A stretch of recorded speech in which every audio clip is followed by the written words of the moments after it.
నిధులు కేటాయించి అన్ని ప్రాంతాలు కూడా అభివృద్ధి చెందే విధంగా కృషి చేస్తున్నారు కాబట్టి ప్రజలంతా కూడా సంతోషంగా ఉన్నారు కాబట్టి ఇప్పటికైనా సరే బీఆర్ఎస్ కు సంబంధించినటువంటి ఎమ్మెల్యేలను కోరుతున్న అధ్యక్ష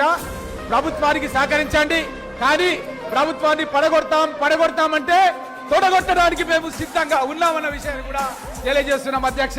ఎక్కడ కూడా వెనుకకు పోయేది లేదు మీరు ఆ మాటలు వేయడం విరమించుకుంటేనే మేము మీతో ఏ విధంగా ఉండాలో ఆలోచన చేస్తాం తప్ప మా ప్రభుత్వాన్ని పడగొడతామని పదే అని మా శాసన సభ్యులను మీరు ఏ విధంగా చేర్పించుకున్నారు గతం లోపల మీరు 6 మంది అని చెప్పి ఇంతకుముందు మాట్లాడిన హరీష్ రావు గారు పంచ పాండవులే కౌరవులను ఎట్లయితే